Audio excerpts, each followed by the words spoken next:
¿saben qué? Si no me devuelven a mi hijo los voy a matar y me lo tienen que regresar.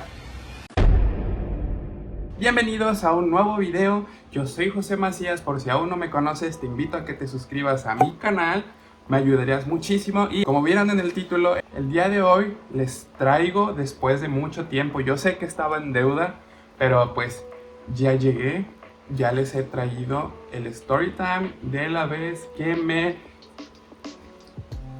Así es, como bien lo leyeron en el título y no lo escucharon, pero lo vieron de mi boca. Y pues sin más que decir, comenzamos. Así es, para iniciar con este story time es importante que yo los remonte hacia el pasado y nos ubiquemos en aproximadamente septiembre del 2001. Cuando yo tenía 2 años, estaba a punto de cumplir los 3 porque yo soy del 10 de octubre. Entonces, cuando sucedió esto, yo era muy pequeño. En aquella época, mi papá tenía un trabajo que era un tanto riesgoso y que tenía que ver con ciertos temas que ustedes podrán imaginarse. Entonces, él necesitaba viajar mucho a Estados Unidos porque le asignaban ciertas tareas que él las tenía que cumplir allá.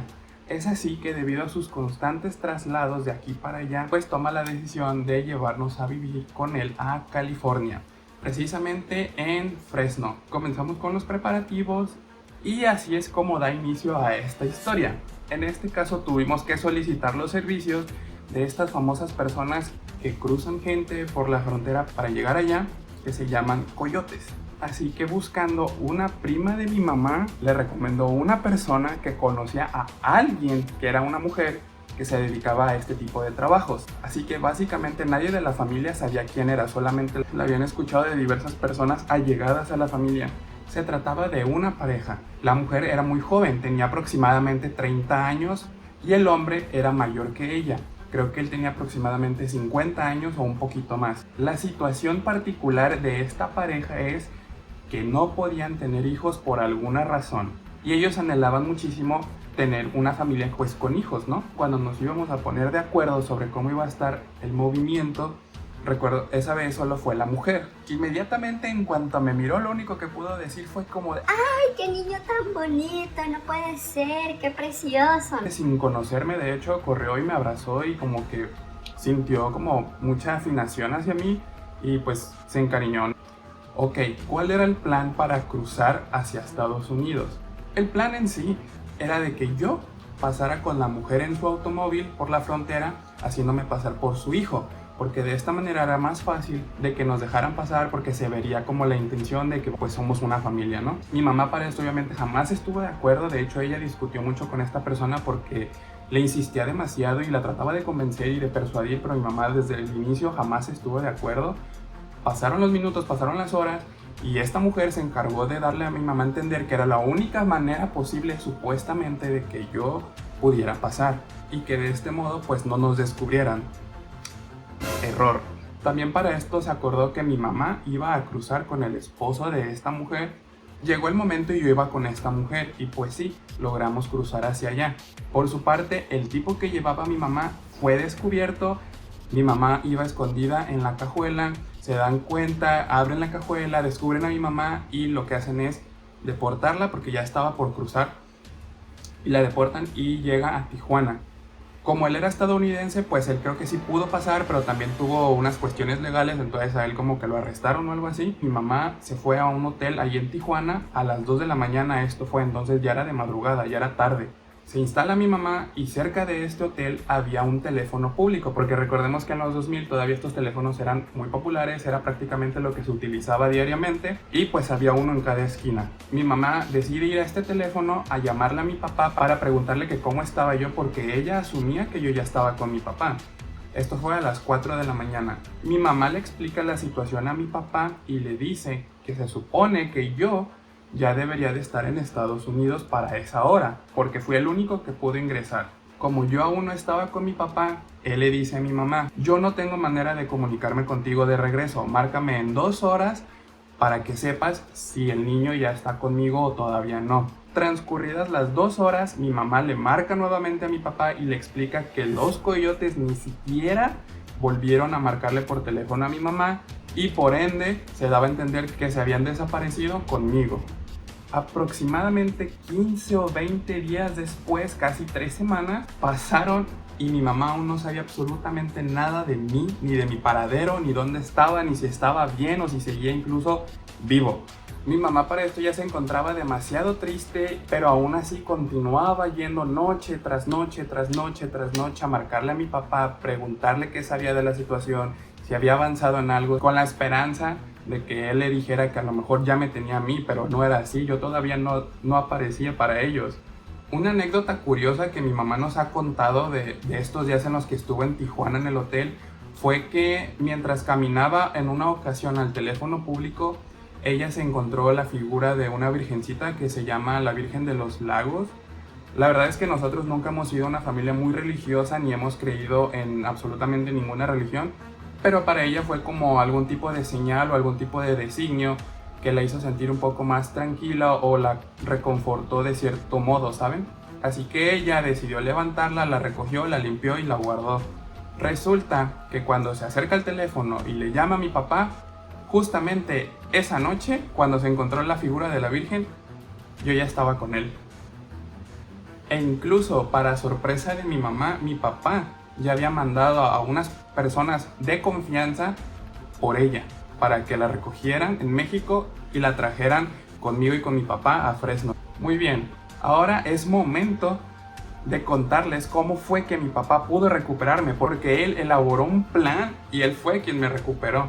Ok, este matrimonio me tenía a la fuerza porque básicamente lo que hicieron fue como adoptarme, que fue obviamente un rapto, porque como no podían tener hijos, me les hice un niño como muy lindo, pues tomaron la decisión súper inconsciente de tenerme con ellos, como si yo fuera parte de su familia. Desde que yo llegué a la casa con ellos, mi papá absolutamente todos los días marcaba por teléfono, porque él tenía obviamente pues su contacto y siempre se la pasaba insistiendo que dónde estaba yo, que quería saber de mí, que qué es lo que me habían hecho, que si estaba bien, que cuál era el propósito de que yo estuviera con ellos. Y pasaban los días y pasaban los días y estas personas se hacían tontas, se hacían las que no sabían y mi papá comenzó a enojarse tanto hasta el punto en el que los llegó a amenazar. ¿Saben qué? Si no me devuelven a mi hijo los voy a matar porque yo ya estoy harto y a mí me lo tienen que regresar.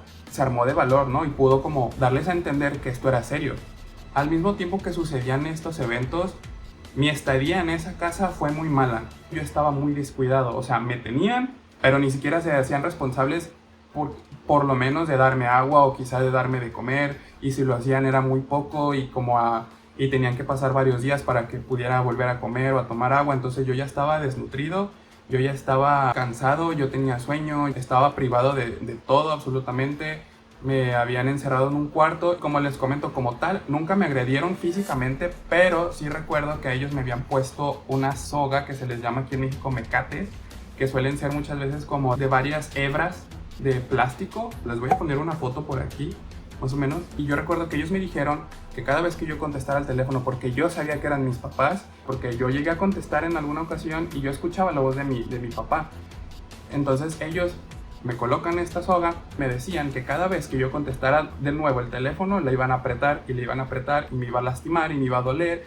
Entonces que si no quería que lo hiciera, obedeciera, ¿no? A mí no me importaba, yo no les hice caso y yo seguí contestando. De hecho me quedó una cicatriz como en esta parte durante algunos años en mi infancia. Obviamente ya desapareció, pero sí llegué a tener así como una raspada porque la fricción y el roce de esa soga en el cuello pues me comenzó a cortar, y de hecho yo tenía un poco de sangre cuando me recuperaron. Y haciendo un paréntesis sobre este tipo de abusos que viví con estas personas, mi mamá me comenta también que yo llegué a tener un moretón en la pierna derecha, me parece, pero realmente yo no recuerdo de algún evento que me haya pasado. Quizá me caí, yo me golpeé, no recuerdo muy bien, pero realmente yo no tengo el recuerdo que ellos me hayan agredido directamente. Entonces por eso es que yo les estoy contando lo que yo recuerdo. Pero mi mamá dice eso, entonces continuemos. Se acerca el final de estos 21 días en los que yo estuve con ellos, que al ya tener tantas amenazas por parte de mi papá, ellos toman una decisión y pusieron de acuerdo con mi papá. Le dijeron, ¿sabes qué? Sí, te vamos a dar a tu hijo, pero ¿qué va a pasar? Esto se va a convertir en un secuestro prácticamente. ¿Por qué? Porque te vamos a pedir ahora un rescate. Y un rescate nada barato, porque te estamos pidiendo la cantidad de $25,000. Actualmente no sé cuánto dinero sea, pero han de ser como unos 300,000 pesos, por ahí más o menos. Entonces mi papá de acuerdo en este trato es cuando comienza a maquilar este plan que les comento y le habla un tío con el que trabajaba allá y le dice, ¿sabes qué? Ya me pidieron rescate por el niño, sí me lo van a devolver, pero quieren dinero a cambio, entonces hay que hacer un plan. Se llega el día del encuentro en el que íbamos a hacer el intercambio por mí y pues ya de aquí en adelante mi papá esto es lo que me ha contado que él recuerda. El punto intermedio donde nos íbamos a encontrar era como un supermarket, algún tipo de tienda de autoservicio que en Estados Unidos suelen ser un poco más grandes que los kioscos u oxxos de aquí.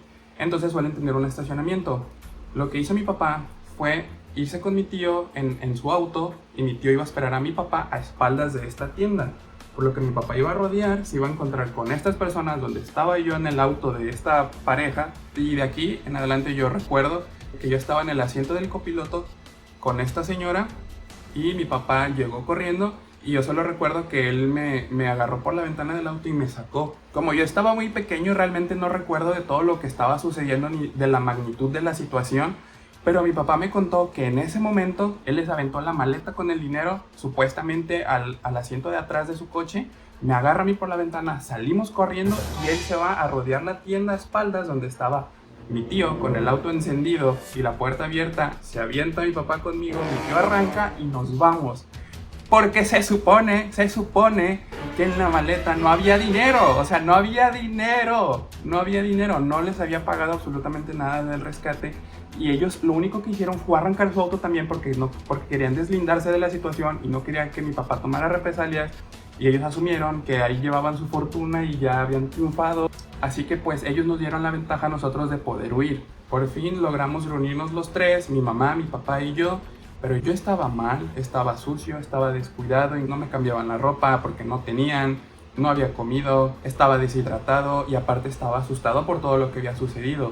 Por lo que mis papás me llevaron a un hospital en Fresno, California para que me revisaran y para descartar si no había sufrido otro tipo de abuso. Claro que yo ya había cambiado mi actitud, cambió mucho mi personalidad, mi forma de ser. Mi mamá me comenta que yo era un niño muy extrovertido, muy sociable, muy platicador, que yo contestaba el teléfono en la casa y cosas así. Y lo que sucedió fue que me volví muy retraído y muy vergonzoso. Incluso mi mamá me cuenta también que cuando ella me preguntaba qué me había pasado, cómo me trataron, qué fue lo que sucedió, yo solamente gritaba y me enojaba y pataleaba y decía, maldita, maldita, te odio, como si fuese alguna reacción ante el trauma que yo había vivido de alguna manera. La soga que ellos me habían puesto en el cuello, como bien les comenté, ya me había provocado una cortada y pues yo ya estaba sangrado de ahí. Pasaron los días, me revisaron, estuve adaptándome con mis papás nuevamente en la nueva casa donde ya habíamos llegado y después de un tiempo nos fuimos de ahí a vivir a Everett, en Washington, que es un lugar que queda muy cerca de Seattle. Pero regresando a México, yo comencé a dar indicios de que me había vuelto un niño muy violento y muy agresivo, porque yo reaccionaba de una manera muy brusca y gritaba, lloraba y pataleaba. Cualquier cosa me molestaba pues fácilmente. Maldecía mucho, también decía muchas groserías. Este comportamiento se manifestó incluso cuando yo entré a la primaria, porque pasaron como 2 o 3 años cuando entré a la primaria. Y ahí yo era un niño muy grosero, muy contestón. Me la pasaba peleando con los niños en mi salón. Pero conforme fui creciendo, fui cuestionándome esta actitud. Me di cuenta que pues era un comportamiento muy nocivo y negativo. Y pues realmente entendí que fue más bien un hecho aleatorio que incluso muchas familias han atravesado. Y de hecho yo tuve mucha suerte de haber regresado con mi familia. Yo tuve ese privilegio. Y realmente fue una experiencia muy fuerte y muy densa para todos en la familia, porque incluso todos mis hermanos también estaban allá en Estados Unidos y hicieron lo posible por ayudar a saber dónde estaba. A día de hoy y desde hace ya varios años es un evento en mi familia que ya podemos contar con total naturalidad, porque a mi mamá le costaba mucho trabajo, incluso algunas veces todavía llora. Pero a mí nunca me ha costado trabajo contarla porque no solo queremos que esta historia sea contada como una anécdota más, sino que sirva de lección para las demás personas. ¿Saben? No solo se trata de hurtar un objeto, o sea, es un ser humano y tiene derechos y es consciente y siente y le va a doler porque sabe que no está con su familia. Y pues que básicamente no le brinden su confianza absolutamente a todas las personas que conozcan. Este puede ser un consejo permanente que puede aplicarse en cualquier momento de su vida, en cualquier etapa de nuestra sociedad, y que incluso es algo que a conciencia debemos siempre cargar presentes, ¿no?, en nuestra mente. Así que pues amigos, hemos llegado al final de este video. Realmente me explayé un poco más de lo que pensé, pero no importa porque creo que me gustó mucho este video. Espero que se entretengan porque sí va a durar un poco, pero que de igual forma también puedan aprender de él, o que se den cuenta de la crueldad humana que existe afuera, de la que muchas veces no somos conscientes, y también que puedan empatizar un poco más, porque muchas veces estos eventos suceden con las personas más cercanas a nuestro círculo social y que desconocemos incluso, porque les da vergüenza, porque les da miedo, porque son temas difíciles de abordar para ellos. Pero de esta manera me gustaría a mí que también ustedes vean que a todos nos puede ocurrir esto, y pues que básicamente estén siempre alerta. Fue una experiencia muy trascendental en mi vida, fue un evento pues muy intenso, tanto para mí como para toda mi familia. Fue una vivencia que yo les quise compartir a ustedes y pues la quería dejar plasmada aquí en el canal. Espero que les haya gustado este video. No olviden suscribirse si son nuevos en el canal, darle like, comentar o cualquier cosa que me ayude. Siempre voy a estar muy agradecido porque eso me motiva para seguir creando videos para ustedes. Tomen agua, sean felices y nos vemos hasta la próxima.